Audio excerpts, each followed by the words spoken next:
Tiga mau Ustaz izin bertanya, bagaimana hukum mengucapkan kata cerai melalui tulisan atau chat, SMS atau WA? Ini apa ada rencana ini? Atau mengucapkan kata cerai melalui percakapan telepon? Terima kasih. Dia nggak perlu ada saksi, sekedar mengucapkan saja jatuh itu. SMS, dipastikan sampai SMS itu. Ustaz, suami saya menceraikan saya. Pastikan dulu itu disadap atau enggak itu HP-nya. Assalamualaikum bang. Waalaikumsalam. Betul bang SMS itu? SMS yang mana? SMS yang barusan. SMS yang mana? Yang minta duit 300.000 supaya transfer ke saya? Bukan bang, abang menceraikan saya. Oh itu nggak betul itu. Yang 300.000 minta itu duit, betul. Kalau seandainya bukan suaminya, ya nggak jatuh. Ya, tapi kalau betul suaminya yang mengirimkan SMS atau WA, jatuhlah. Saya telah jatuhkan cerai kepada kamu. Saya telah jatuhkan cerai 1, cerai 2, makruh cerai 3. Kenapa? Supaya ada sempat berfikir untuk menyesali sehingga bisa rujuk kepada istrinya. Kalau seandainya cerai 3 terus, itu menunjukkan emosi, ya. Karena enggak ada diberikan kesempatan berfikir. Baik Bapak sekalian yang dimuliakan oleh Allah Subhanahu wa taala,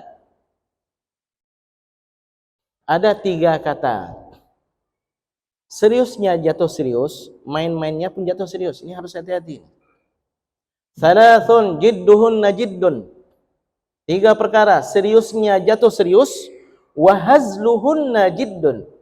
Senda guraunya pun, main-mainnya pun jatuh serius. Yang pertama nikah.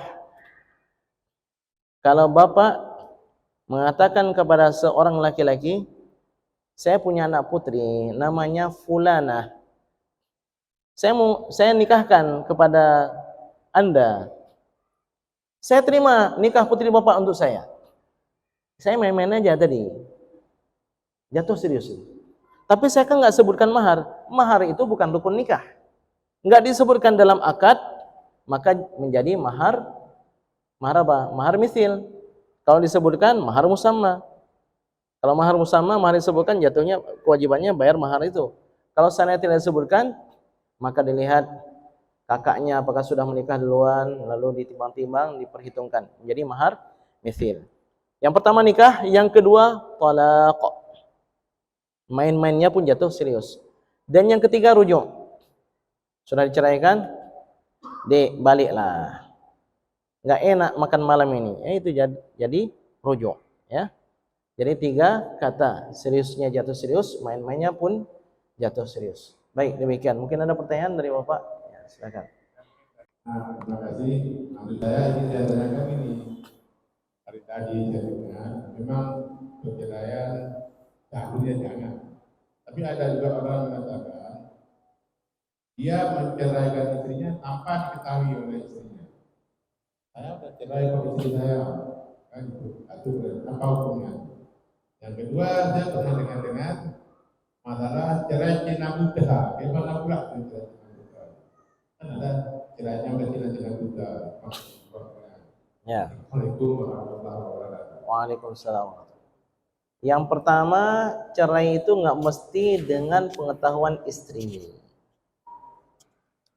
Kalau suami sudah menceraikan, walaupun istri yang nggak dengar langsung, itu jatuh. Tahu nggak suami kamu sudah menceraikan kamu? Masa nggak? Betul. Kalau seandainya betul, maka jatuhlah cerai tersebut, walaupun tanpa sepengetahuan sang istri. Yang kedua, masalah talak cina buta, itu nggak tahu kenapa disebutkan cina buta. Apakah karena orang Aceh dulu nggak suka sama orang Cina, apalagi buta, nggak selera suaminya, ya? Nggak selera pasti istri yang didekati oleh Cina tersebut. Jadi ceritanya seorang istri yang sudah ditalak 3 oleh suami, nggak ada solusi untuk bisa rujuk kecuali setelah istri tersebut habis masa iddah dari suami pertama, lalu dinikahi oleh laki-laki yang lain. Laki-laki yang lain itu nikahnya itu nggak ada niat untuk 1 hari, 2 hari, 1 bulan, 2 bulan, setahun, nggak ada. tapi memang niat nikahnya itu lil abad, untuk selama-lamanya. Namun seiring waktu dalam pernikahan sudah dia campur dengan istrinya, dia ceraikan istrinya. Habis masa iddahnya, barulah boleh suami yang pertama kembali ke istrinya. Tapi harus dengan akad dan mahar yang baru. Jadi kenapa nikah Cina buta? Itu mungkin suaminya mengatakan, udah kamu nikah sama Cina yang udah buta aja. Pasti kamu gak ada selera tuh. Pasti 1 hari 2 hari kamu langsung minta cerai sama suami kamu. Nanti saya balik menikah sama kamu, mungkin ya. Ya, jadi demikian. Ya, baik. Jadi harus habis masa iddah dinikahi, niat nikahnya selama-lamanya harus dicampuri. Kalau nggak dicampuri sama suami kedua, belum terhitung. Kemudian diceraikan, habis masa iddahnya dari suami yang kedua, barulah boleh rujuk suami pertamanya ke mantan istrinya, tapi harus dengan akad dan mahar yang baru. Ini pasti akibat terburu-buru, nggak penuh perhitungan. Makanya bagaimanapun kalau memang sudah total istikharah, musyawarah keluarga dan seterusnya sudah mantap, memang ini harus jatuh cerai, jangan buru-buru 3, satu dulu. Nanti kan sudah pisah nih, yang satu rumah sini, ini satu rumah, makanannya sudah beda. Ada ditimbang-timbang lah 1 minggu, 1 bulan. Ada nggak perasaan kehilangan? Ada nggak perasaan, aduh saya menyesal? Makanya satu-satu dulu. Jangan langsung 3. Bawa kereta aja gigi 1 dulu. Gigi 2 dulu. Baru kemudian gigi 3. Jangan gigi 3 terus. Baik, demikian Bapak sekalian yang dimuliakan oleh Allah Subhanahu wa taala. Karena waktu salat Isya telah tiba. Mudah-mudahan kajian kita pada malam yang berbahagia ini bermanfaat untuk ilmu bagi kita semua. Jadi seseorang menceraikan istrinya itu nggak boleh kita hukumkan sama. Ya, ini ustadz ini menceraikan istrinya, ustadz nasional yang menceraikan.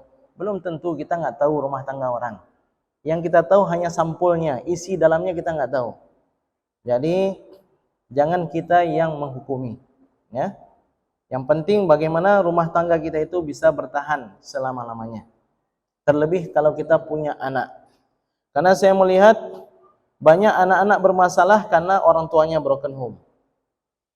Pesantren, saya lihat, kenapa anak begini-begini?